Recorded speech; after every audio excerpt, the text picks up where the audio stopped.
going to turn it over to the Congressman for some opening remarks. Thank you, Nari. Hi, everybody. Thanks so much for joining us today. Today is this session. My wonderful team tells me is our 99th town hall meeting since I first won election to this seat. So I'm looking forward to the next one. The next one will be the big milestone. But we've been doing these, as you know, ever since the very beginning. And sometimes we gather to talk about a particular issue, or sometimes like today, we gathered to talk about whatever may be on your mind. And whether we're doing it live and in person, as we've started to do. I did 2 of these in Cranford and Bernardsville when I was in the district last week. Or using this technology, which I think we'll continue to use when I'm in DC or when it's convenient for all of us to gather online. It's really important to me, and also just a lot of fun to have these opportunities to tell you what I'm doing and to face your questions and to hear your concerns. So thanks for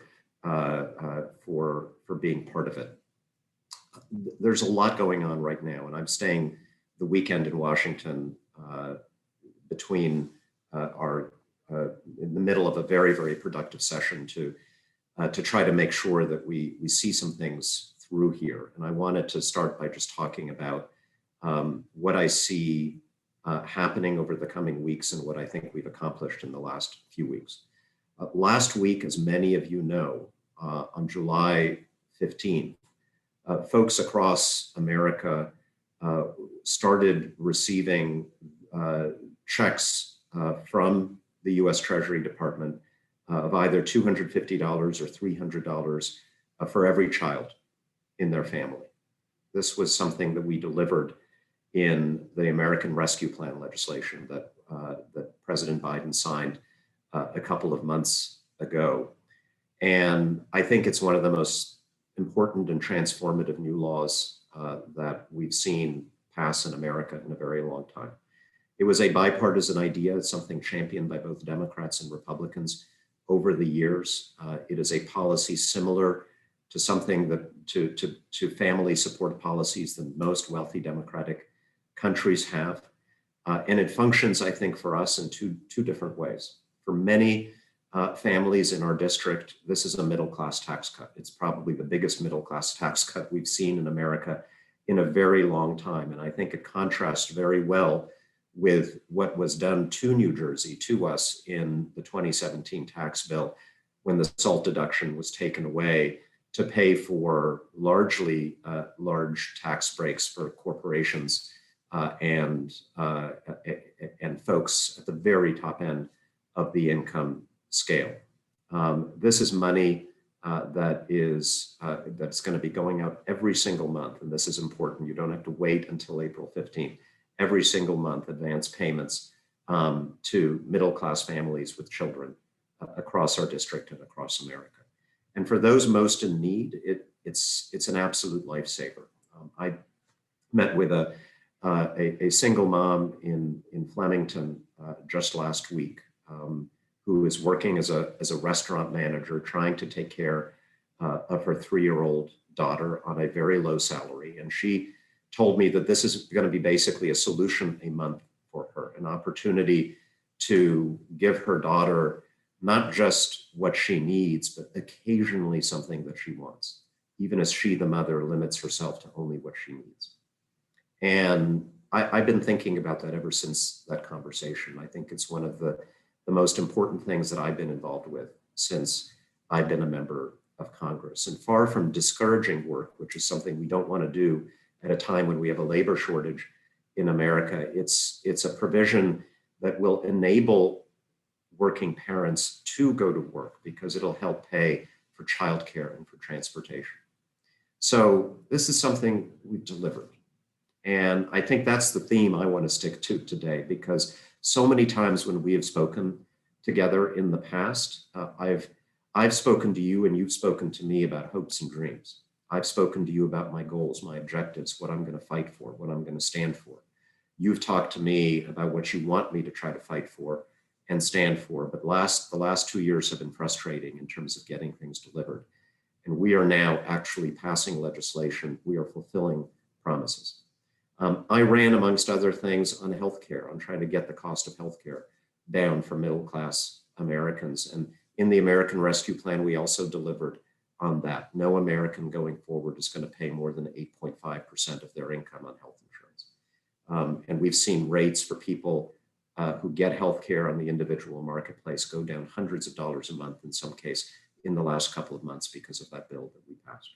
Right now, and this is why I'm staying in Washington, we're trying to put the finishing touches on an bipartisan infrastructure bill. You know, we have been talking about an infrastructure bill in Washington for many, many years. In fact, it's kind of become a joke that it's infrastructure week, that we're going to get a bipartisan infrastructure deal.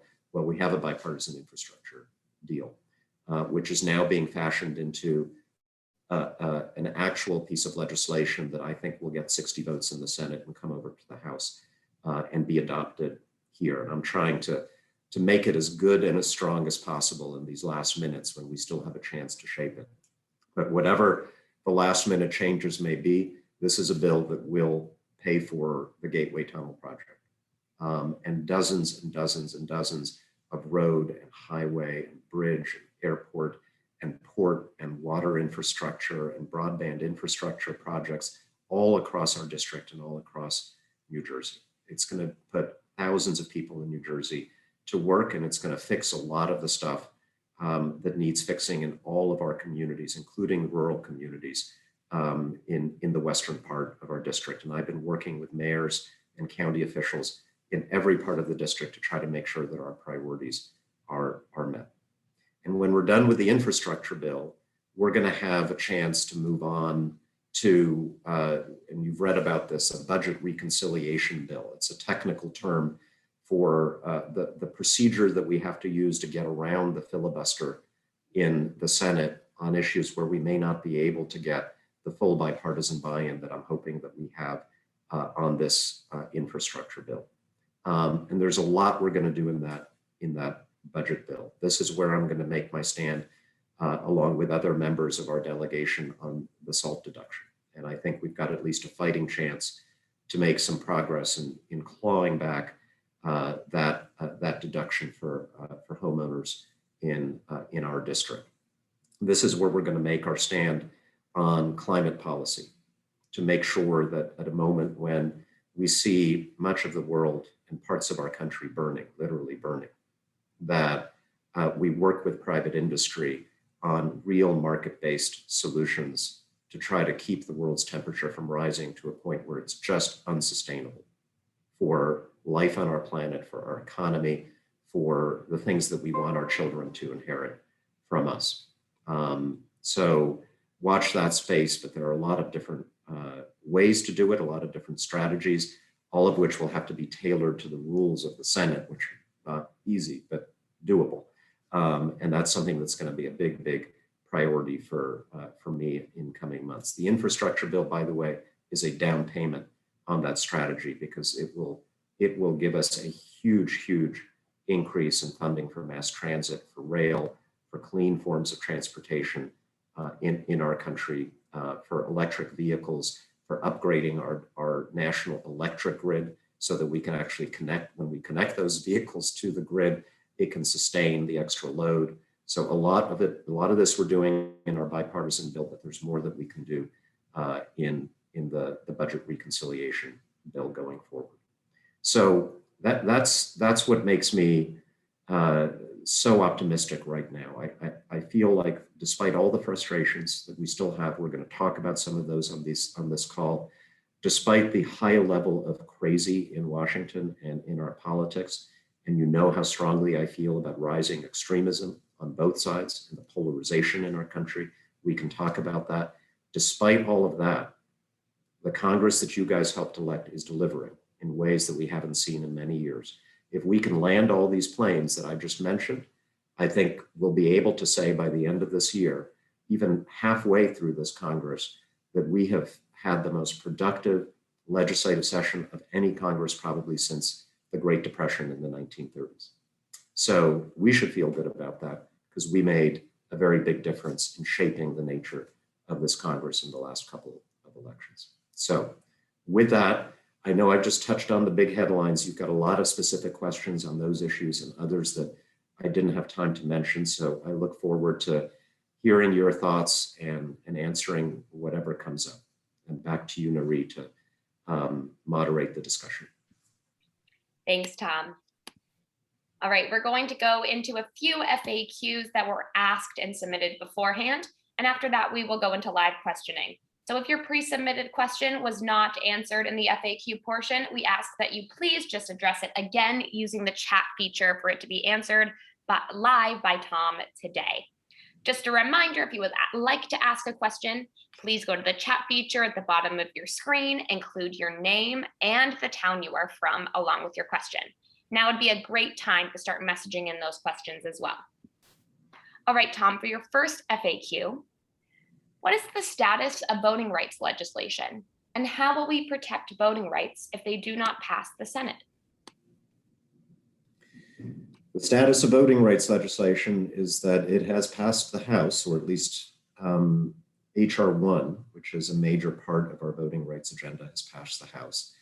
I'm sure all of you who follow this carefully know that the situation is much more difficult in the Senate because H.R. 1 will be filibustered, and we do not now have 60 votes in the Senate to pass it. H.R. 1 is the bill that, amongst other things, would establish more uniform national standards for mail voting and early voting, for nonpartisan redistricting of congressional districts, in addition to, very importantly, dealing with our broken and corrupt campaign finance system in this country. That can only pass the Senate if the filibuster is reformed. The other piece of voting rights legislation that is pending is H.R. 4, which is the renewal of the 1965 Voting Rights Act and the restoration of its most important provision, the one that gives the Justice Department the authority to review and veto, if necessary, changes to voting rules in states that have a history of voter suppression. That's a bill that used to be renewed by the US Senate unanimously year after year after year. And it's become much more controversial in our current political situation. So the real question on those two bills is what happens to the filibuster. I think you all know how I feel about the filibuster. This is a tactic that has evolved in the United States Senate over many years into something that would cause Alexander Hamilton and James Madison to roll over in their graves if they knew about it. The idea that even the most routine piece of legislation in the Senate cannot pass without a supermajority is something that the framers of our Constitution would have been horrified by. And yet that's what has happened, particularly over the last 10 or 15 years under the leadership of Mitch McConnell. So the big test is going to come later this year. After we get through this infrastructure legislation and all the other stuff that I mentioned, are we going, there will be a come to Jesus moment on this voting rights legislation, and the Democrats who are still hesitating to consider reforms to the filibuster, including Senator Manchin from West Virginia, are going to have to make a decision. There is a third piece of voting legislation that I think we probably need. Many of you who follow this issue have seen that across the country in many states, we are seeing efforts not just to make it harder for people to vote, which is bad, but I think something our democracy can withstand. Like, if we don't have drop boxes, we are still going to be a democracy, even though I like to have voting drop boxes. But what we are seeing that I don't think we could withstand is election subversion on top of voter suppression. An effort in states like Georgia and Arizona and Pennsylvania and others to elect officials to key positions in state government who will not make the decision that Republican officials in Georgia made, Republican officials in Arizona made in 2020, to respect the will of the people, even if they were disappointed by how the people voted. That's, I think, probably the gravest danger that we face right now. And there's nothing in HR 1 or HR 4 to address it. And so I've been saying we need additional legislation that protects our democracy against efforts to basically overturn the will of the people when officials of a particular state are unhappy about the outcome of an election. Thanks. Thanks, Tom. All right, we have a lot of questions rolling in, so we are going to go right into live questioning. Again, please use the chat feature at the bottom of your screen to ask your question live. I will unmute you and I will let you know when you are up next. We ask that you use the chat feature rather than raising your hand, but I will remind you all throughout the call of this as well. All right, first up, we have Bill F. Bill F as in Frank. Can you hear us? Bill, do we have you? Okay, no worries. Next up, we have Scott from Basking Ridge. Scott, can you hear us?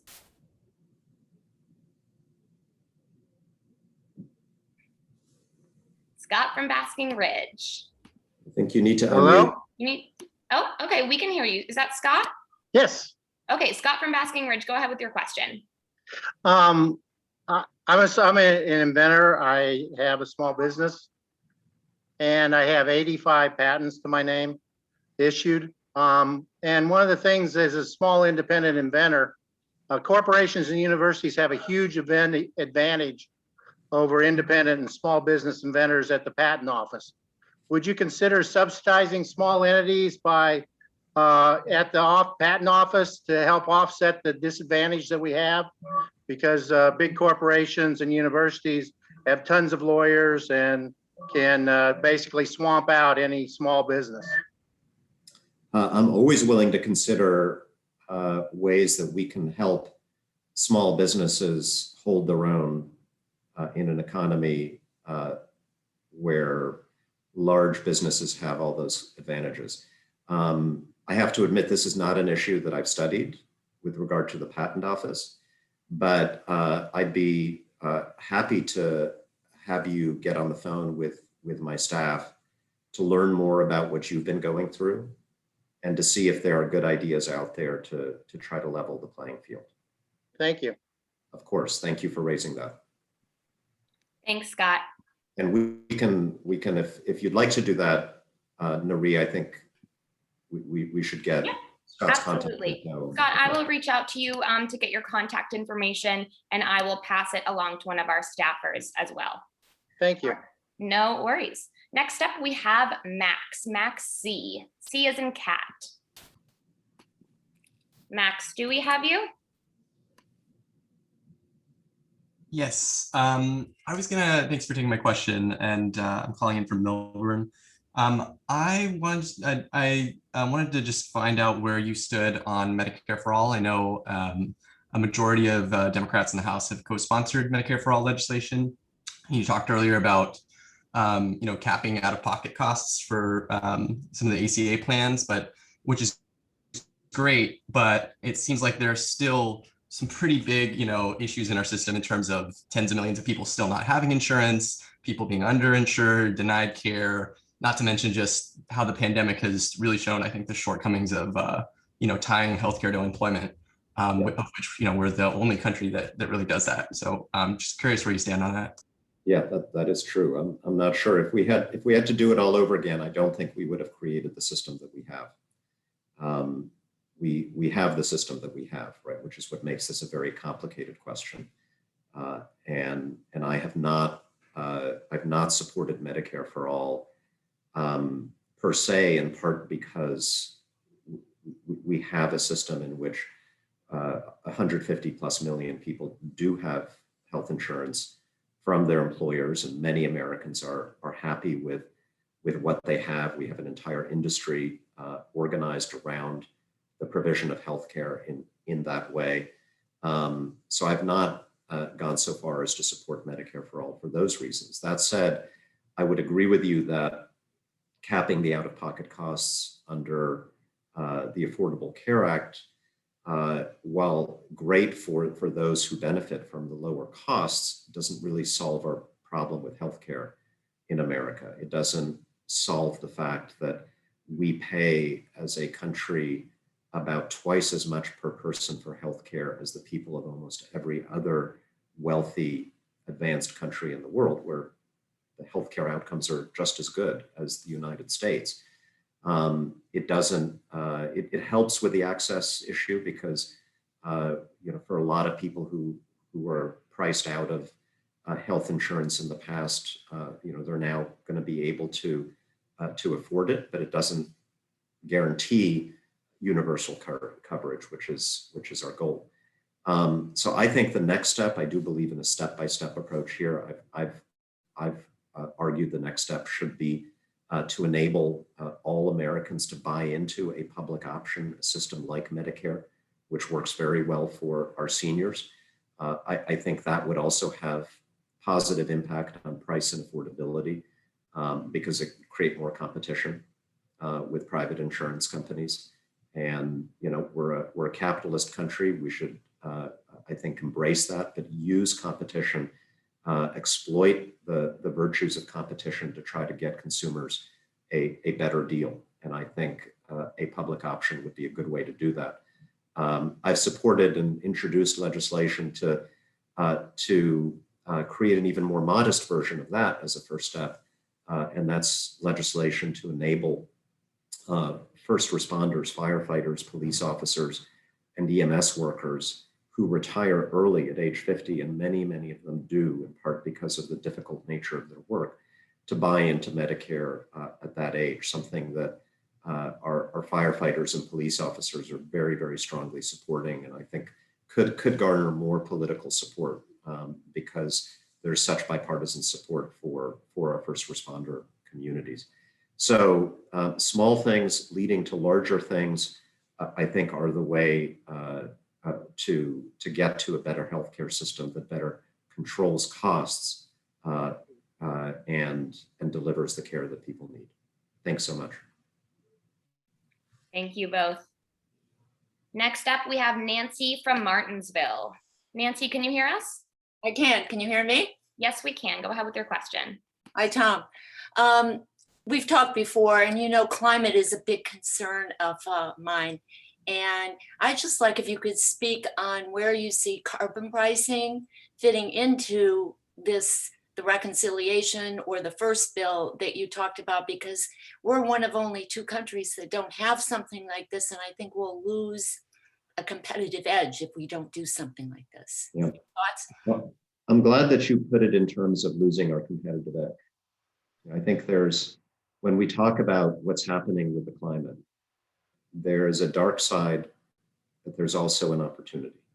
The dark side is entire communities in the Pacific Northwest disappearing in a day because of 120-degree temperatures in a part of the world that has no business being that hot. It's the dark side is the city of Miami going to the Army Corps of Engineers saying, we've been hit by storm after storm after storm. What can you do to protect us? And the Army Corps says, well, we can spend billions of dollars building a 20-foot wall around the city of Miami. Imagine that on the New Jersey shore, right? The dark side is millions of people moving out of countries in tropical parts of the world because they become unlivable. Some of those people are in Central America and they come to our border. And so on and so on and so on. But the opportunity comes from the knowledge that most of the world wants to move to clean energy. That's the future. Most young people in America, most people across the world understand that this is where we need to go. And there is an enormous opportunity for America here to lead that transition, for American companies, American workers, American innovators to invent and then ultimately market to the world the technologies that will get us to clean energy, to 100% clean energy. And we have competitors like China that don't necessarily care about the environment, but they want to win that race. I want Americans to win that race. So what do we do about it? The infrastructure bill is just infrastructure. It's building things, but it's a first step, because if we're going to be building things, we can build them in a way that that enables, for example, the transportation sector in our country to be more reliant on clean energy. We want to encourage electric cars, for example, make it easier to charge them, electric buses and trucks. We want to encourage mass transit and rail, because we've seen in other countries and in America that where you provide that option to people, where it's a really good option, people will choose it. So that's what we're doing in the infrastructure bill. The electric grid, I mentioned, you can't do any of this without being able to deliver electric power reliably across the country. And if it's clean energy, right, it's got to be a national grid, so that if it's not, the sun is not shining in one place, you can still get your electricity from somewhere else. So we're doing that in the infrastructure bill. Reconciliation bill, here's the interesting thing.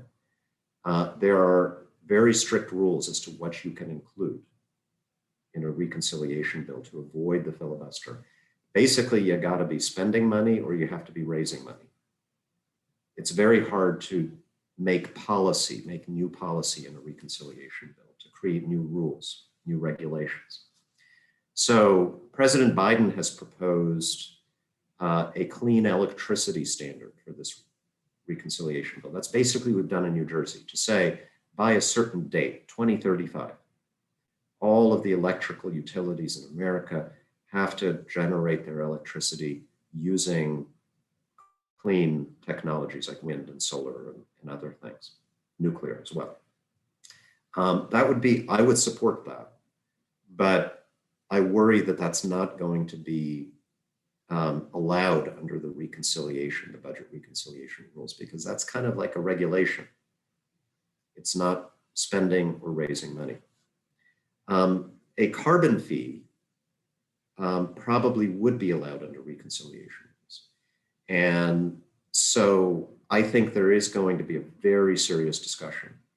This is my guess, so I would hope this happens, about including in this bill some way of putting a real market price on carbon in this country, and then creative ways of spending the money that's raised through such a fee, whether a dividend that goes to every single American or some combination of a dividend and spending to help states that are, for example, heavily dependent on coal, oil and gas to transition to clean energy industries. So there's talk about that. There's talk about a carbon border adjustment fee. This is really important because America can't do this alone. We can't have America and American companies having this burden and our competitors, including China, exploiting that. And so basically, this would be a way to charge that carbon tax to exporters from China, from India, from other countries that have more lax standards. And there's also talk about a particular fee on methane, which is probably the most intensive, has the most intensive impact, even more than carbon fossil fuels. Methane has the most immediate and intensive impact on global warming. So all that's being discussed. My message to the Senate has been, we got to do something big on climate, because I don't see a better opportunity than this year and in this bill, and the American people see what's happening around our country this summer. So I think there is political support for doing something sensible and creative. Thank you, Nancy. Thanks, Nancy, and thanks, Tom. I see some participants have their hands raised. If you have a question for Tom, please first ask your question using the chat feature at the bottom of your screen. That's how I'm queuing people up to question. That's how you will be notified when you are up next. Appreciate it. Next up, we have Erica from Clark. Erica, can you hear us? Yes. Hi, how are you? Good, go ahead with your Hey, question. Erica. Hi, and thanks for having me once again. My question is, again, about domestic violence. I know the last time I talked, you were actually working on something at the White House then.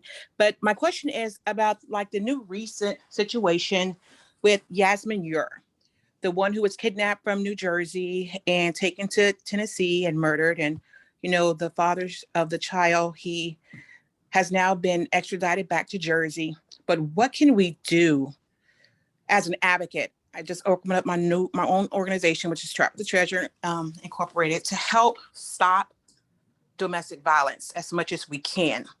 I also researched and saw where there was trying to be a bill passed for getting a registry. I am very, very, very adamant about that because I think like we have the registries for those who are predators, registries for those, you know, with the backgrounds of felons. We need the same thing to protect women. I'm a survivor of domestic violence. And this is just something I'm very passionate about, especially when it's just so close to home. And this young lady did everything she could. She got the restraining order. She moved. She was in the process of moving again when he kidnapped her and killed her. So I just want to know, what can we do together to at least get a registry going in Jersey or even everywhere in all 50 states, so women can be at least safer when trying to do the right thing, when dating people who have this type of background, who has this type of mentality. So we would at least kind of be a little more aware so we can save lives. Thank you. Thank you. Well, first of all, thank you for taking something difficult that you've experienced in your own life and using that as inspiration to help other people. I think it's very easy to, when we have experienced something terrible, it's very easy to give up, to become tired or cynical, and it's hard to turn it into something positive, and you've clearly done that. And I just want to applaud you for, I'm sure all of us would want to applaud you for doing that. I have not thought hard about a registry. We do have a registry for sex offenders, as you know, which is something that I support. I'm very happy to look at a proposal, and we can circle back with you if there's a bill or a legislation either in New Jersey or at the federal level that you know about, or a proposal for a bill. I'm happy to look at that. I will tell you that there is one law that I am very, very committed to passing, and that's the Violence Against Women Act. This is not a new law. This is an old law that was on the books since the 1990s.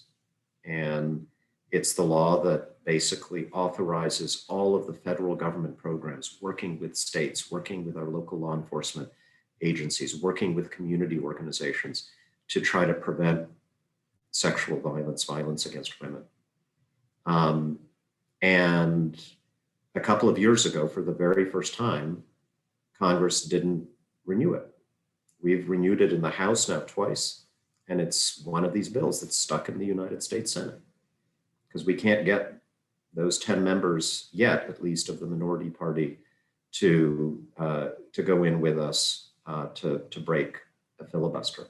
And the main objection that they have made is that there's a provision in this bill, get this, a provision in this bill that would add to our national gun background check system the names of people who have been convicted of domestic violence against partners that they're not married to.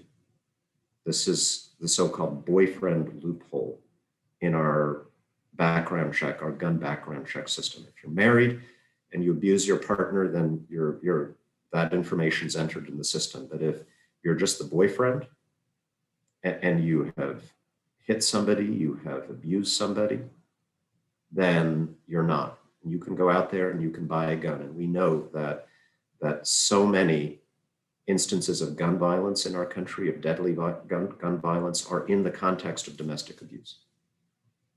So this is something that really, really makes me angry.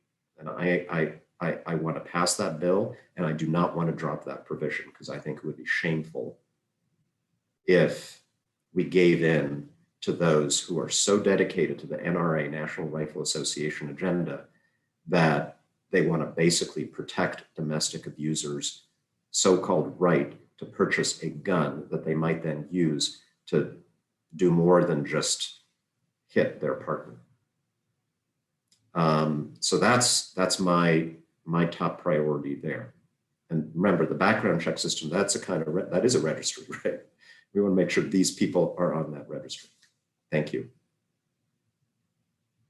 Thanks, Erica, and thanks, Tom. Next up, we have Jim from Warren. Jim, can you hear us?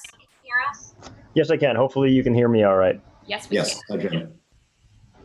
So you've mentioned that you're a little bit frustrated with the filibuster, and it sounds like you may be of the opinion that the filibuster should be eliminated.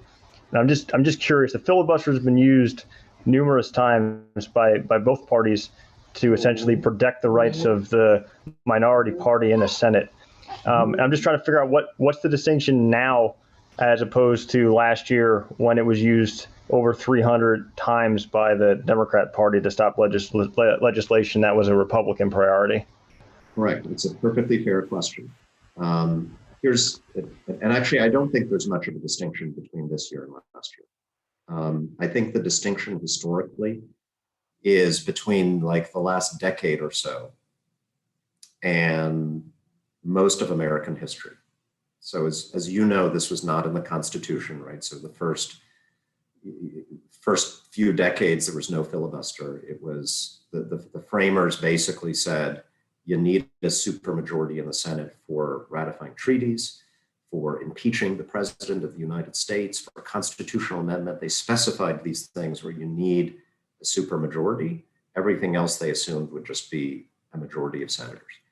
Then in the 19th century, there was a rule and a practice that developed. It was very rarely used, very, very rarely used.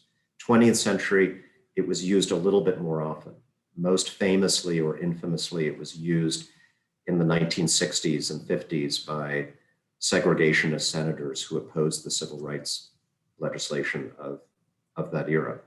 But on most bills, really through the 20th century, most bills on most issues in the Senate went by, either failed or succeeded by majority vote, 51 senators. It was only really in the last 10 or 15 years that the filibuster started being used, you're absolutely right, by both parties, as a way of blocking every routine bill that the other party put forward, unless it could get 60 votes. That's when I think this becomes a crisis, a constitutional crisis, where you can't get anything done. And I believe, like in bipartisanship, I believe that the majority party should always try to work with the minority party. But I think to simply say that any senator, just by sending an email, right, I filibuster, can just cause gridlock on issues where the majority of Americans think they have voted for people who are going to do something. I think that's wrong, whether Democrats do it when there's a Republican majority or Republicans when there's a Democratic majority. And now, what about how to deal with this? Yeah, you're right. I'd be happy to eliminate it, but I'd also be happy to reform it in a way that preserves the tradition of the minority party having some check on the majority party trampling them. And I think one way to do that would actually, ironically, be kind of going back to the old filibuster, the way it was used in years past, even if it sometimes made us angry, by requiring the senators who are filibustering to actually stand on the floor of the United States Senate and to talk and talk and talk and talk. If you want endless debate to block a bill, then you go on the floor and endlessly debate, even if you have to stay up all night reading the phone book or reading the Bible.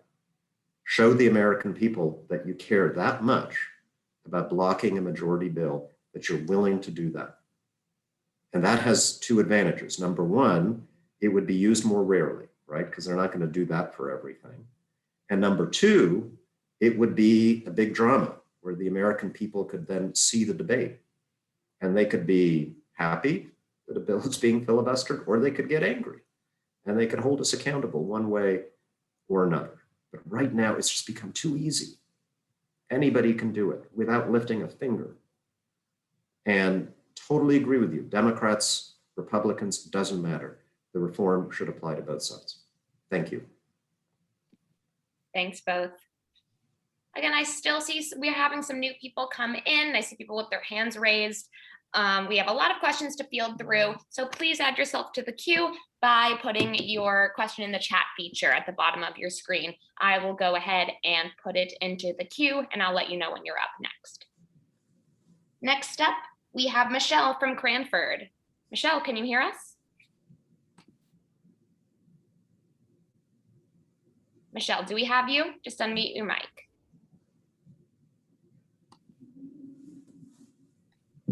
Okay, that's all right. We will move on. Michelle, I'll come back to you. Let's go to Tim G from Bedminster. Tim, can you hear us? Yes, I can. Go ahead with your question. Thank you very much. Thank you, Congressman, for continuing to have these conversations. It's much appreciated by your constituency, for sure. I would like to, my question is regarding Speaker Pelosi's current position of no Republicans on the January 6th commission. What happened on that day happened to all of us as Americans, not just Republicans, but Democrats and independents alike. We were all affected, and I'm concerned that if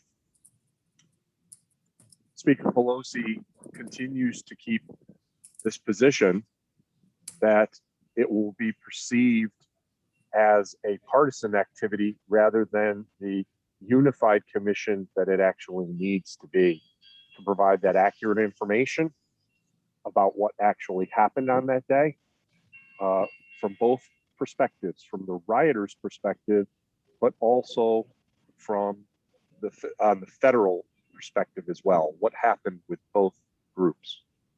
Thank you. Thank you. So first of all, I totally agree with you that what happened that day happened to all of us. It was an attack on our institutions. It was an attack on a sacred process in our country of respecting and certifying the will of the people, whether we agree with it or not. You and I have both been disappointed on election day, right? How can you not be if you're a citizen in this democracy? But we accept the outcome and we live to fight another day. And, you know, I'm one of a select group of people who experienced the violence on that day. Not as badly as the Capitol Police officers who fought to defend us, but, you know, we saw it and we know how bad it might have been if not for their courage and a few lucky breaks. I really, really wanted a bipartisan commission, or really a nonpartisan commission. As you know, I'm a member of the Bipartisan Problem Solvers Caucus in the House, the one functioning bipartisan group we have. And we basically negotiated a bipartisan deal to set up that kind of commission, which would have allowed the Republican and Democratic leaders in the Congress to appoint an equal number of members. And they were not supposed to be members of Congress at all. They were supposed to be like the 9/11 Commission. Remember when we had our former governor, Tom Kaine, former Congressman Lee Hamilton. It was supposed to be respected, nonpartisan people with a national security and law enforcement background. And then you know what happened. The Republicans who negotiated that agreement with us had the rug pulled out from under them, and by the Republican leader, Kevin McCarthy, who said, nope, we can't accept that. And 35 Republicans did end up voting with the Democrats to set it up anyway, but we did not get enough we got some Republican votes in the Senate, but not enough to overcome the filibuster again, right? So that left Speaker Pelosi with a choice. and she made a choice which some people strongly agree with and some people don't. The alternative, obviously, if they didn't allow us to have that bipartisan commission, was one that was under her control. And so we passed a bill that gave her that ability. The one point you made that I would take slight issue with is that she has put Republicans on the commission, right? Liz Cheney, who is about as Republican as they get, right, under normal circumstances, fiercely conservative person. My hope is that she appoints more Republicans, frankly, who actually believe in getting this investigation right. And there are other Republican members of Congress who have volunteered to play that role. I hope she picks them. There's a buddy of mine who's a former Republican congressman, Denver Riggleman from Virginia, who I think is being considered to be kind of a senior advisor or special advisor to this group. And he is, in addition to being a very conservative Republican in his own right, a lifelong expert on extremist movements, violent terrorist extremist movements, going back to his days as an intelligence officer. So I think there's still a way to do this that is far from perfect, because the only perfect answer was what was voted down in the Senate, but that still fulfills the need for this to be a committee that has both Democrats and Republicans on it, who are patriots and want to get to the bottom of how January 6th happened. And again, final point, that's what this is about. This is not about getting Trump. This is not like, we already did the impeachment over this. I don't think we need to dwell on that any longer. I want to know how that movement arose. I want to know how it got to the point that thousands of Americans could make that strange choice on that terrible day. Thank you, Tim. Thanks, Tim. All right, we're gonna go back to Michelle in Cranford. Michelle, we have you, right? Can you hear Hi. me? Hi, Michelle. You can hear me? Yes, we can. Go ahead with your question. Okay, great. And thank you, Congressman, for taking everyone's questions. There's been a lot of very good questions put out there. My question is the apparent overbuilding in small towns in New Jersey, in particular in my town in Cranford. I know corporate builders, everyone has to meet their affordable housing obligation. There's no question about that. But in some towns, like Cranford, we're in the middle. Last week, there was a township committee meeting. It got very heated, as residents are quite upset about the plans they are trying to put forward.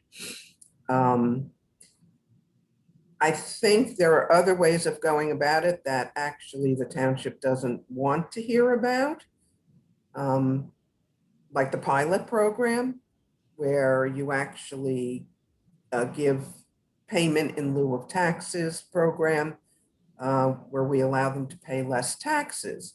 And also you could we have 8 units that need to go on North Avenue. You could partner with a nonprofit to build just those 8 units, but we would have to donate the land and give them some other concessions. It's just turning into, a lot of people moved to Cranford. A lot of young people have recently moved here. They moved here to escape city-like atmospheres. Now Cranford is getting more and more like a bigger city than a small town. And I don't know what the solution is, but I thought I'd run it by you and see what your thoughts were on it. By the way, I know you were here about a week and a half ago, and had I known you were visiting, I definitely would have stopped by. No worries. We'll be back. I come to Cranford all the time, and that was a little town hall that we did, and I visited a lot of the small business owners in downtown, just to see how they were doing, and gratified to see that almost all of them made it through the pandemic, in part because of help, that we were able to provide to us. last year. Absolutely. So look, when I get a question like this, I'm really happy that I am a congressman and not a mayor. And I see the mayor of my town, East Amwell, Rick Wolf, who's laughing right now because he knows what I mean. A lot of these dilemmas really are kind of local government dilemmas, right? And so the town government of Cranford has to wrestle with them, and Union County has to wrestle with them under state mandates for affordable housing. And so I try to think about what is the federal role in all of this, and I think one of those roles is to make sure that we are providing our municipalities and counties with the resources that they need to deal with the infrastructure and transportation challenges that come with growth. And those are big challenges in Cranford. We need to make sure that we have the infrastructure is getting fixed, that it can handle the number of residents who are living there. We want to try to get that direct service to New York on New Jersey Transit, which is why the Gateway Tunnel is so important to a lot of our communities. We need to be able to partner with our municipalities and counties on preserving open space, making sure that that growth does not threaten the environment, and the opportunities to enjoy that open space that are such a big part of why we choose to live in New Jersey, that our schools can handle it, all of these things. And that's where I feel like we are delivering right now through the legislation we passed through the infrastructure bill that's going to do so much for our local communities. I'm not going to be able as a congressman to really resolve for you the dilemma of how to accommodate the affordable housing, because that would be butting into to something that is really not in my not under my responsibility. But I do need to know about it because I need to know what people are concerned about. And most of all, I need to be thinking about how the federal government can help. Well, thank you for your response. It's much Sure. appreciated. And thank you for all that you do. Thank you, Michelle. And I think I'm meeting some folks from Cranford actually just to talk about this sometime soon, because it was raised by a couple of folks at that. Okay. Yeah. Okay, good. Thank you. Thanks, Michelle. And Michelle, she did mention that Tom had a town hall in Cranford about 2 weeks ago. I am putting our upcoming events page into the chat right now. Stay up to date with the town halls that we have coming up. You'll see some of our mobile office hours on there. To ensure you get that information right away, I'm putting our newsletter subscribe button into the chat feature as well. And we hope to see you around town soon now that we're getting back into virtual events. In-person events and continuing virtual events. We're excited to see people around town. Moving right along, let's go to, we have Eve from Princeton. Eve, can you hear us? Yes, can you hear me? Yes. Yes. Hi, Eve. Hi, Tom. I really loved that elder care and early child care were included in the infrastructure bill, even though I think they dropped out pretty early, but just as kind of consciousness raising, it surprised me and I was happy to see it. What do you think the future is there? Especially about the elder care, because I feel like that's to frame that as infrastructure, I thought was brilliant, and I just wonder how realistic you think it is that it may be there, or how it may begin to be seen as something that's an important part of helping people get around in their lives, really. I think we all know from our personal experiences that it's a very important part of helping people. And especially in this last terrible year of COVID. And, we came to see the fragility of our elder care system in this country. It's not going to be in the infrastructure bill because a lot of people weren't convinced that it was quote unquote infrastructure. my position was always, I really don't care what you call it. You know, it's either a good idea or a bad idea. It's either going to help people or it's not going to help people. And if it's a good idea that's going to help people, you know, you can call it whatever you want. We should do it. And so anyway, it's not going to be in the infrastructure bill because that is limited to physical infrastructure. But I think there will definitely be a push to put it in the budget reconciliation bill. I'm certain there will be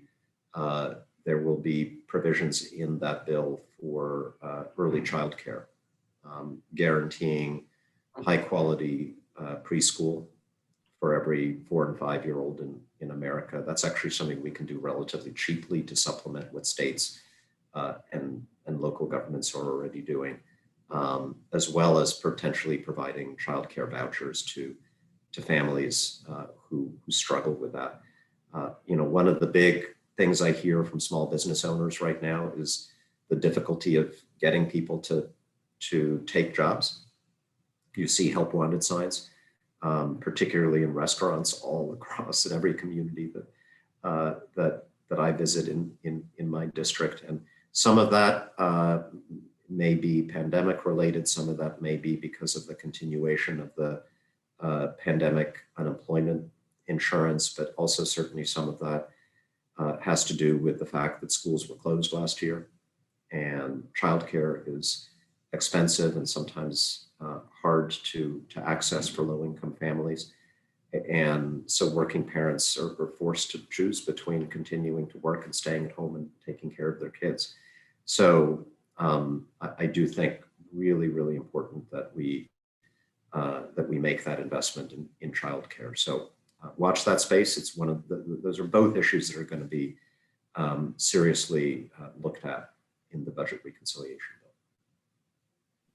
Thank you. Thanks, Eve.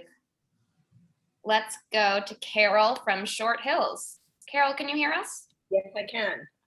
Hi, Tom. Hey, Carol.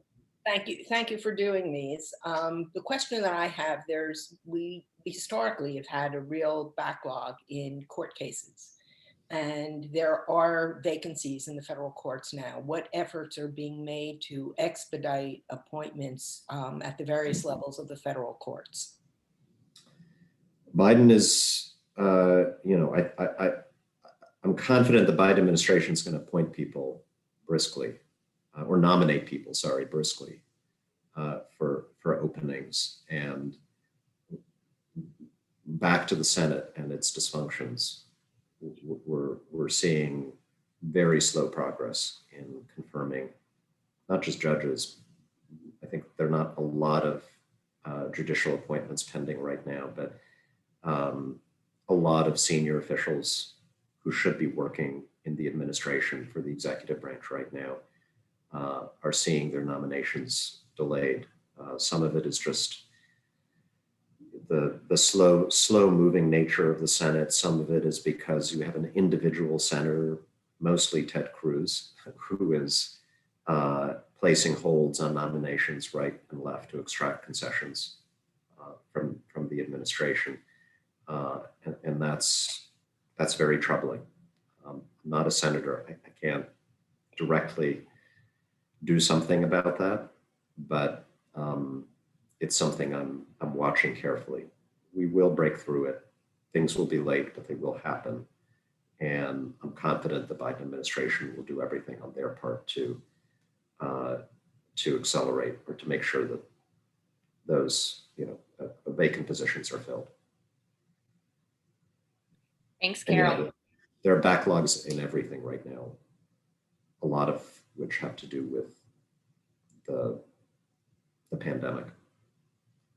If anybody is traveling internationally, here's a public service announcement. Anytime in the next year, please check your passport to make sure that it is not expiring, because my office right now is overwhelmed with requests to expedite passport applications, and we are doing everything we can. I have like half my staff working on those, including me in cases that are particularly urgent and poignant. But yeah, just please remember, we're still recovering from a pandemic that crippled a lot of normal government operations, and that's one of them. Thanks, Tom. And yes, I need to check my passport expiration as well, so everyone else should this afternoon too. Let's go to Dan from Greenbrook. Dan, can you hear us? Yes. Good afternoon, Representative Malinowski. Oh, wait, can you hear me? Yeah. Okay, sorry, it said something about the host not allowing the video. Good afternoon, Representative. We've spoken in the past. I'll make this quick since I know we're at time. Thanks for making it easier for me to perform my civic duty. I wish voting was this easy. So to really rehash things, I'm talking about student loan debt. Much of my generation has not been able to amass wealth due to constantly paying off government-sanctioned compounding debt. Even as our careers have pushed forward, that sliding scale, which basically says you're going to get a payment plan, based on your income, it really doesn't work. It's very short-sighted. We haven't been able to amass wealth. We've amassed debt. The Biden administration just relieved 72,000 students who borrowed from private predatory institutions, right? Basically, I believe that federal student loans are a predatory institution as well in their current form. Because of that, the idea that universities have charged more and more for tuition because they knew the government would give them that money, right? I'm looking to keep our interest rate at 0%. You look at the $400 billion that the government just gave for free. The president signed, you don't owe that money. 1 million of those small businesses didn't have any employees, right? Over 1 million, right? The president has done nothing with student loan debt. The interest rate is going to go back on, right, in September. We're left in the dark, right? So definitely looking for more information. This is my third time asking about this. Why does Congress continue to allow the government to bankroll such outrageous tuition costs without any question? When will Congress or the president finally get around to student loan relief? Will it be after September when when a lot of my generation will be forced to move back in with our parents? I'm asking, basically keep the interest rate at 0. And by the way, can you hold this meeting sometimes, during like happy hour when my generation can actually join instead of 2? I mean, we vote 2. In fact, we are voting in larger numbers, and I'm pretty much going to vote independent if we don't get any concession whatsoever. Thank you. I assume that threat does not apply to the happy hour request, right? Well, I think that you need to hear it from more people. I'm joining because I can make the time, but no, I'm joking. Yeah, and gotcha. we do these at all hours and venues, and well, more venues now that we're going to be able to go live. But the more serious part, and look, thanks you for coming on. And I know you and I have spoken before, and I agree with you. I think it's absolutely outrageous. I agree that it's a predatory system. The student loan industry is one of the most powerful lobbies in America, and they've gotten themselves a really sweet deal over many, many years. Student loan interest is for many people much higher than an interest rate on a home loan or a small business loan. It makes absolutely no sense. This is supposed to be an investment in the public interest, right? We're investing in your education so that you can give back. And it should be lower, not higher than the average loan rate in this country, and Congress sets that. You've heard me say this before. Bottom line, we have the big opportunity for so many of these issues is this budget reconciliation bill. There is very serious consideration already in that bill for future generations. This will not help you, of much greater emphasis on Pell Grants than loans in how we finance higher education, how we help students get a higher education in this country, free community college guaranteed. So basically, just as we're adding 2 years of high quality kindergarten and preschool at the front end, adding 2 years of free community college for high school graduates at the back end. And then that leaves us with student loan reform. My team and I have been reaching out to our leadership, in part because you have been bugging me. So thank you.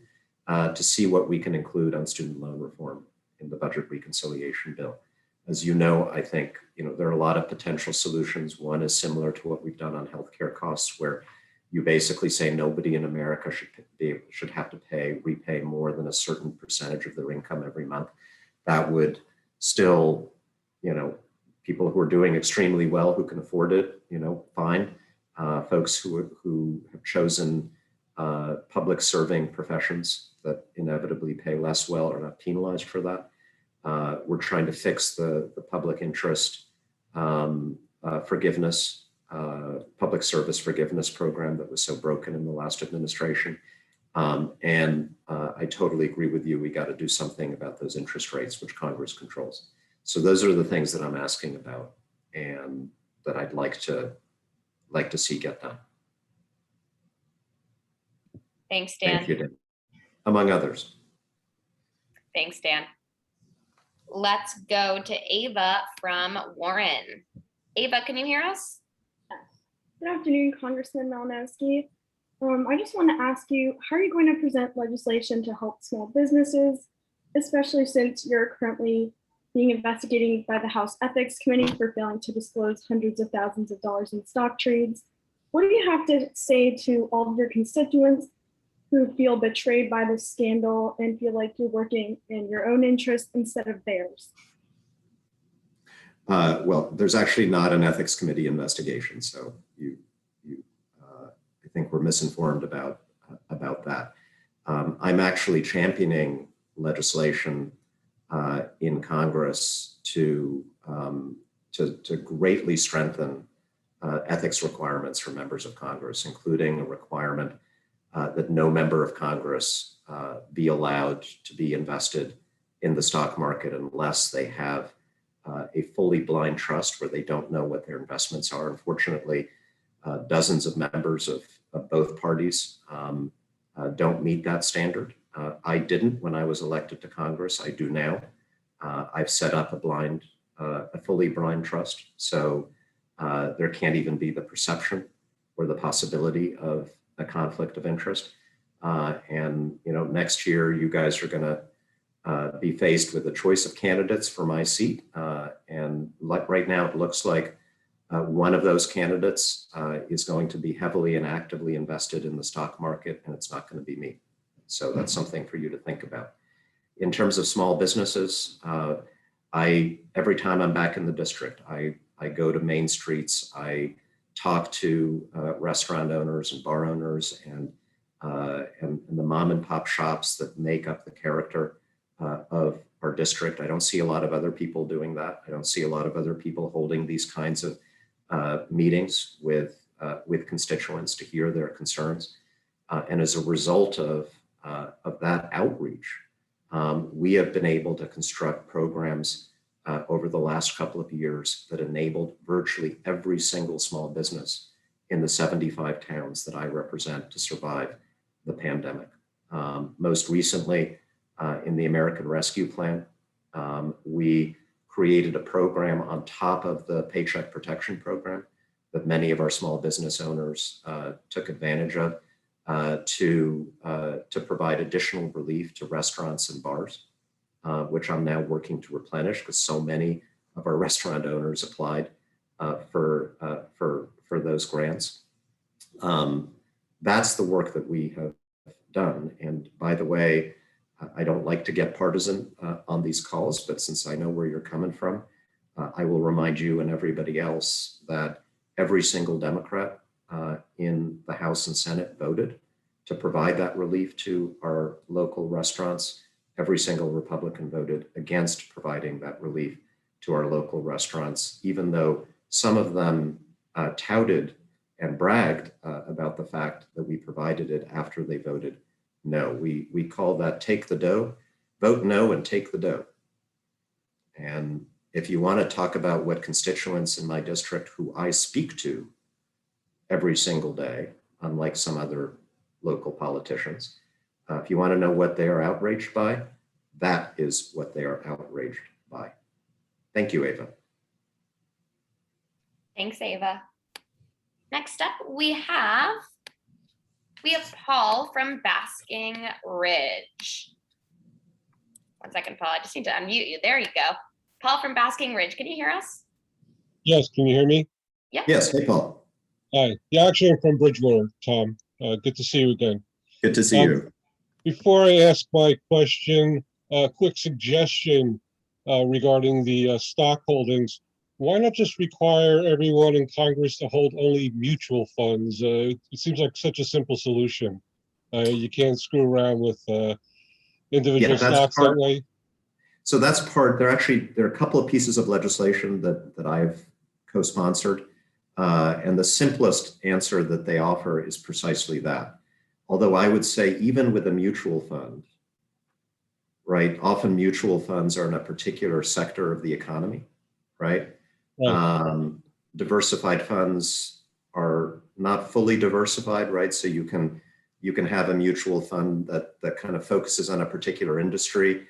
And so there's still kind of the potential there if you're not ethical, right, to allow that knowledge of where you're invested to influence your votes and your legislative decisions. So my own conclusion is that however you invest your savings, the best approach, the most, in a way, strict approach is to require members to set up a blind trust. Okay, my actual question is, Sure. The last stimulus that the government, and I don't know if it's really a stimulus, but it was to provide money to families with dependent children. And New Jersey, with their latest tax break, it's basically doing the same thing. And both of those programs pretty much leave out seniors. And as you know, the COLAs that we've been getting for the last few years have been really low. And I'm just wondering, what, if anything, you can do to help seniors out the way we've been helping out families with dependent children who definitely deserve it as well. Yeah, totally. And I think we agree that the child tax credit and all those things are a good idea, and that these things are not in conflict. But you mentioned the COLAs, and yes, I've supported legislation that would base the cost of living adjustment for Social Security on a more realistic assessment of the cost of living for seniors based on the types of expenses that seniors actually have and changes in the cost of those things, a more realistic estimate that would lead to higher COLAs. We have got to deal with the long-term health of the Social Security system, which is secure for the moment, but not if you project out over a 20, 30, 40-year period. I've co-sponsored legislation that would absolutely secure the fiscal health of the Social Security system through 2100. And at the same time, fix the COLA issue and improve benefits for seniors today. And I think the way to do that is the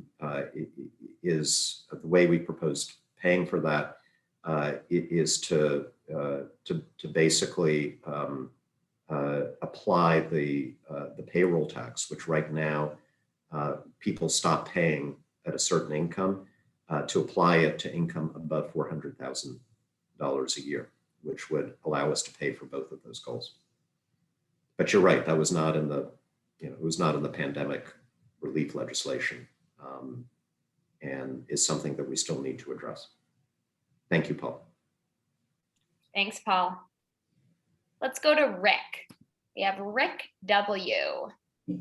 Rick, can you hear us? Yes, I can. Can you hear me? Yes, we can. Before I ask my question, I'd just like to make one comment. I am the mayor of East Amwell Township. I am a Republican.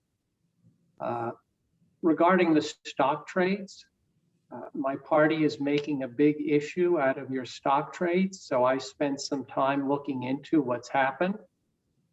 And I have been unable to find any evidence that demonstrates that you've done anything illegal, immoral, or unethical, or in any way improper with respect to the stock trades. And my own view is that this is just another below the belt tactic, just like the same below the belt tactic that the party applied when you ran last time. I'm not even going to mention what it involves because it was so vile and disgusting that I don't even want to bring it up again. But I don't see any issue with your stock trades. But I also applaud you for trying to get through the blind trust legislation. I think it's a good idea. On to my question. As you know, I care a great deal about environmental issues, and you and I have discussed this in the past. In fact, I admire you for driving a Tesla. My question is, could you discuss with the group what you're doing right now to try to stop the Pennies pipeline? Thank you, Rick. And thank you for your kind words. I'm very happy that you're my mayor, first of all. And I think you and I have often talked about how so many of these issues, when you really start talking about the issues, about the problems that people face, and what the solutions to those problems should be, the partisan and even tribal affiliations that divide us on social media and on cable TV often melt away. Not always, because we do have some sincere disagreements, and without sincere disagreements, we couldn't have democracy. The whole point of elections is to give the voters different approaches to solving problems. But I found, ever since I got into this, when I have a chance to sit down with people and talk about problems and solutions, that whether you have a D or an R next to your name becomes less important than a lot of people might have thought. The Pennies pipeline is a great example of that kind of issue, right? It's an issue that unites environmentalists, and we tend to imagine that environmentalists in our country are more likely to be Democrats. I think wrongly, but that's sort of the popular perception. It unites environmentalists with people who believe in landowner rights. And we tend to think that people who believe in landowner rights in America are more likely to be Republican, perhaps wrongly there too. And this has become a real cause for me because I've gotten to know the people who live along the route of this pipeline in Hunterdon County, for those of you guys from the wilds of Union or Morris or Somerset County. It's a huge local issue for the communities along the Delaware River. And we've been trying everything we can to stop it. We just had a setback in the Supreme Court, the US Supreme Court, which ruled in a case in favor of the pipeline company. But I have a couple of pieces of legislation which we think we can move in the House at the very least to support landowner rights, to make it harder for pipeline companies to come in and actually seize people's land and start cutting down trees and making irreparable changes to people's private land until every single federal, state, and local environmental approval has actually been granted. And I have been speaking to the White House at very, very senior levels about whether there's any way for the Federal Energy Regulatory Commission, which approved this pipeline under the previous administration, if there's any way for them to take another look at it based on what we think are some deficiencies in the original environmental approval. So those are some things that I'm doing. There are also obstacles the pipeline faces at the state of New Jersey level that I think may also provide very viable avenues to stop it once and for all. I will do everything in my power. This is not just a policy position that I've taken to please people. We are constantly looking for practical opportunities to stop this thing. And my staff knows I ask them about it all the time. What about this? What about that? Have we explored that option? And we will continue to do that. And I still believe we're going to be successful. Thank you, Rick. Thanks, Tom, and thanks, Rick, for your leadership in our community as well. We appreciate it. We have time for just a few more, so let's go to Laura from Greenwich. Laura, can you hear us? Just remember to unmute. There you go. Hi, Congressman Malinowski. I'm Laura Choi from Greenwich Township. I am also a school board member and a parent of a transgender student. I am incredibly passionate about educational equity and inclusive education. I am currently organizing with Make Us Visible New Jersey to make New Jersey the next state to include AAPI history in K-12 curriculum following Illinois' success earlier this month. I know that Congresswoman Grace Meng from my parents' district and where I grew up in Queens, New York, also introduced a federal version of this bill. That's HR 2283. Currently, we have only one co-sponsor or from New Jersey, that's Congressman Sires. So I'm just wondering if you'll be able to support or co-sponsor this bill for a more inclusive curriculum that includes the history of all Americans. Thank you. Thank you, Laura. And thank you for your activism. I will look at the bill and we will try to get back to you by Monday or Tuesday at the latest if you're willing to share your contact info one way or another. It's a cause that I support. I want to read the bill. You know, I work with Congresswoman Meng on a lot of things, so I imagine I'd be supportive, but let me read it and we'll have the team get back to you one way or another. Okay. Thanks, Laura. I'll reach out to you and make sure we have your email address as well. Let's head to Carol from Clinton. Carol, can you hear us? Yes. Hi, everybody. So my question is about what we can, as ordinary citizens, can do to combat cyber criminals. And I'll tell you my latest adventure. On Thursday, July 15th at 8 a.m., cyber criminals, whoever they are, used my legitimate Comcast email address to send a message to all of my friends, relatives, and contacts, asking for help for me. If you clicked on a very innocent sounding message, you were then asked to send gift cards electronically to help me at a bogus Hotmail account, once again using my honest, good name. And I'm 71, so I've been working very hard at being honest for a really long time. I do not have a Hotmail account, but how would my best friend from childhood know that? My husband and I were immediately bombarded with thousands of phone calls from people wondering if we were okay. My email was hacked, of course. I immediately changed my password. And I am now trying to apologize to everyone for the use. I was used as a victim to victimize others. So first of all, I wanted to apologize to the best congressman in the world. That would be you, Tom, for the bogus request for money for Jack and I. We will never ask you for money, okay? I promise. Jack's here too. And I've been working. What did you say? The way it works is he asks us for money.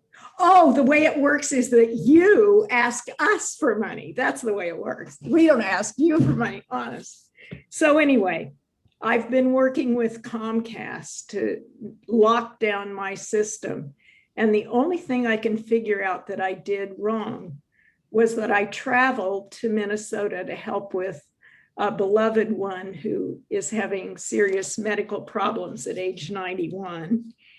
And in traveling, I used unsecured networks, and as we stayed overnight in the Holiday Inn or wherever. So the question is how, What do we do? what do we do? I mean, I'm working on my personal situation, but really our phones, our internet accounts and everything are wonderful ways to reach out, but they're being used to attack us. Absolutely. So last year, one evening, I called my mom, who is in her early 80s, and she said that she couldn't speak to me. She was having a really stressful day because she's been on the phone for like 3 hours with computer technical support people who told her that that her computer had been hacked, and that they were like asking, they'd asked to basically get the permission to take control of her computer, and she was working with them to fix the problem, but that she needed to get money to them in order to do it. I'm like, Mom, oh gosh. And that's a classic scam, right? As you know. And they'd actually like scared her enough that she was on the verge of wiring money. Anyway, we stopped that just in time, but this is an epidemic. And we know what's happening to business owners across this country, thousands of ransomware attacks every single day. There are things that we can all do as individuals to protect ourselves. And this is not to defer responsibility from government, just like we do have to start with our own security hygiene, and everybody should be using firewalls and two-factor, strong passwords and two-factor authentication. It's not that complicated. We can all learn how to do it, and we can protect ourselves against most attacks by having those systems installed on our personal computers and devices. But then the government's got to protect the country. It's got to protect our people. That's the number one responsibility. There are many aspects to this. Law enforcement needs to be resourced. I think, our law enforcement agencies increasingly see this as a top priority. Our national security agencies increasingly see it as a top priority. We also have to deal with the fact that a lot of this is coming from certain foreign countries, particularly Russia. Not exclusively, but certainly the ransomware attacks right now are coming particularly from Russia.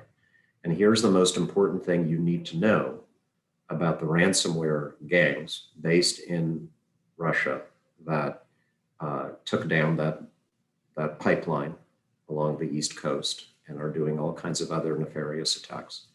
And that is, they never attack targets inside Russia or in any country that is an ally of Russia. Why is that? Because they know perfectly well that Putin could end them at any point.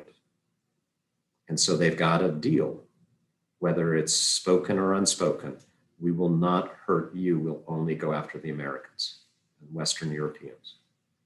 And so they're untouched by law enforcement in their own country. And what we've got to start doing, I believe, is to deliver a message to any government that allows its territory to be used by gangs that commit these attacks, that if it happens and they don't do anything about it, then we will hold them, the government's responsible, the country's responsible.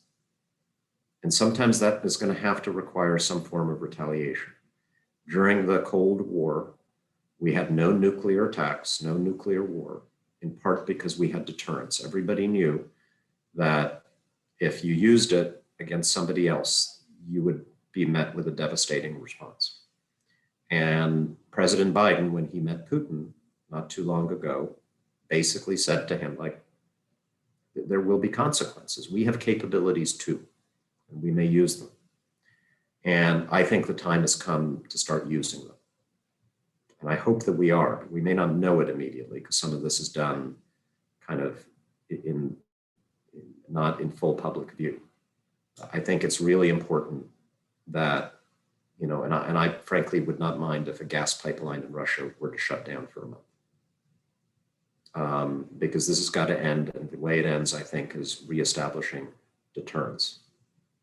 So that's part of the answer. It's not the full answer, but it's part of it. Thank you. Thanks, Carol. Thanks, Tom. Tom, are you good to take one more question? I know we're a bit over time.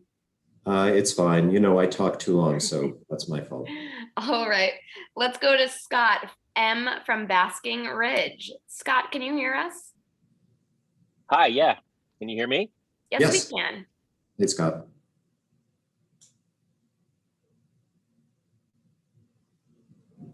Oh, Scott, I think you might have muted yourself again. So I just asked you I to. did There it. you go. Am I here? Yes, you are. We can hear you. Great. Thanks again, Congressman.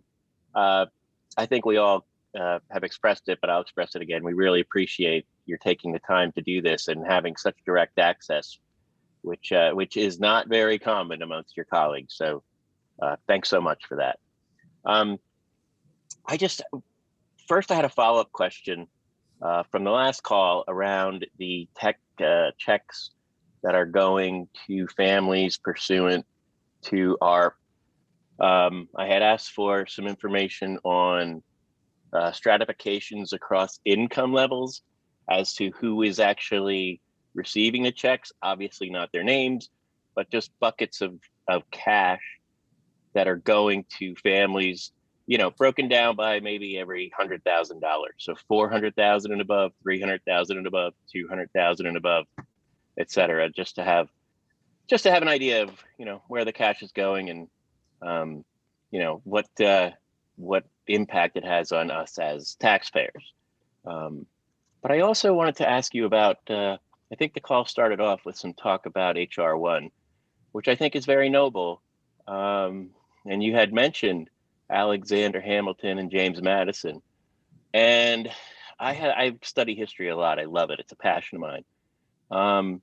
And I think about the way our government was set up as a democratic republic, meaning really the intention 240 years ago was that the federal government would have very limited powers and the states would have everything else. Whatever the federal government, whatever the Constitution didn't say was left to the states. And one of the things that was just specifically left to the states and actually given to the states in subsequent amendments was the way to manage local elections. And I'm just concerned, how do you rectify Congress coming in to control elections nationally with the concept of federalism and the concept that states and localities were really left all those responsibilities? And then just, do you agree with President Biden that Georgia law is Jim Crow on steroids? So let me take those in order. On the payments, are you referring to things like the child tax credit, the advance payments, things like that? That's what we're talking about, right? I mean, we've done that. We've done there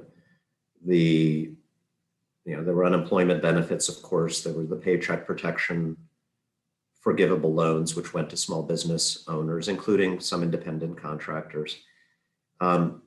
So with the child tax credit, basically the full payment, which is $250 or $300 for a child under 6, only goes to children of parents making less than $150,000 a year. So that, you know, right off the top. The payment then very significantly declines for families up to like a 2-parent family making about $400,000 a year, which might get $1 or $2, right? But basically almost zero. So we don't have the statistics yet because it's just started, but you can pretty much figure out just from the rule what's going to be going to whom. And on the child tax credit, I would remind folks that we do currently have a child tax credit, right? But it's not fully refundable. So if you're kind of, you know, New Jersey comfortable middle income, you're probably getting that full child tax credit because you owe taxes, a lot of taxes, right? And so that full tax credit is something that you can claim when you file your taxes. But if you're much lower income, if you're scrubbing dishes at a restaurant or a home healthcare worker or, paramedic making $39,000 a year, you may not owe enough in taxes to be able to claim the full credit. So right now, actually, the tax credit disproportionately helps people kind of in middle and upper brackets. And what we've done is make it much more generous and fully refundable so that a significantly larger share of that goes to the people who need it the most. And as these programs, of course, there will be all kinds of interesting statistical analyses that tell us in greater detail exactly what the impact has been, and that should inform future policy. And then you asked a very, very thoughtful and I think appropriate question about federalism and elections. We talked about Madison and Hamilton, and I said they'd both be rolling over in their graves on the filibuster.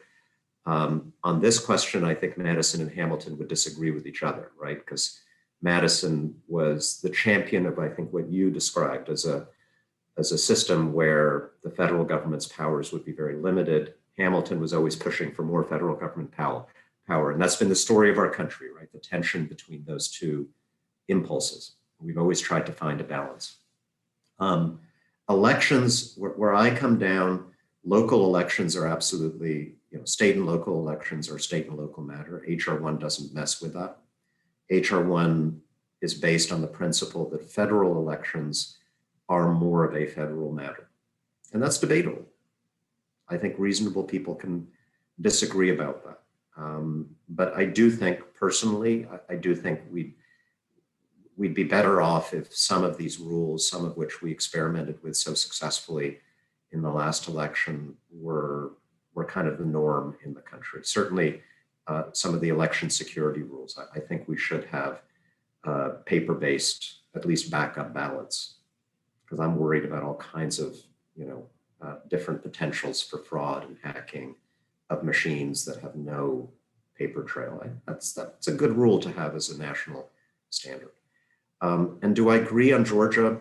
Look, I think the original law that was proposed in Georgia, I would say, was Jim Crow on steroids.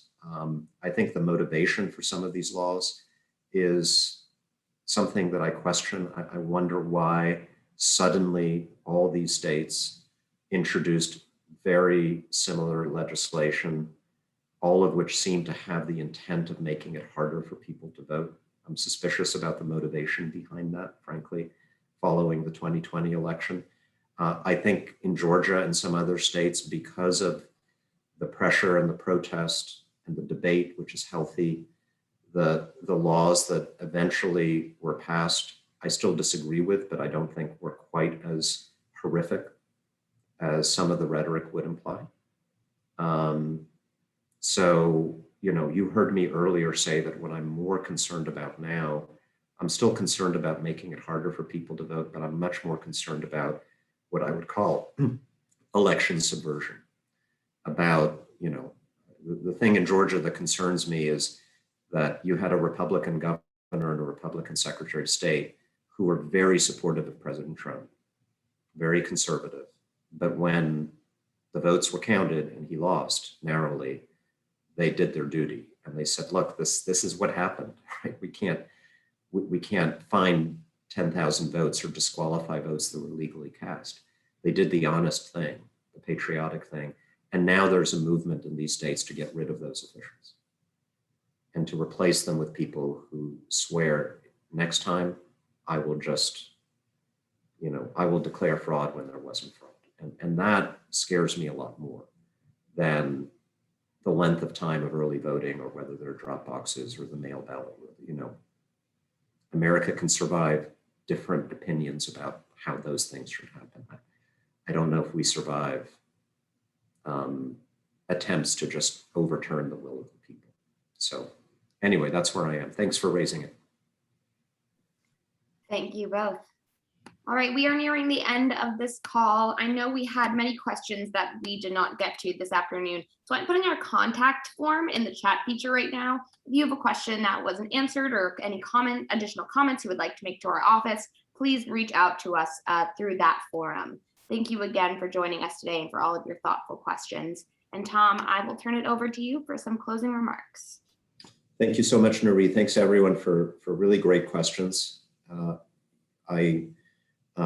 As I mentioned, I always enjoy doing these things. I'm informed by them. There are always issues raised that I haven't thought enough about, that I need to learn more about. And you guys, by raising them, you ensure that these issues become priorities for me as well. And that's incredibly important to ensure that we have the right type of representation. We've talked about issues here today, about what's going on in Washington.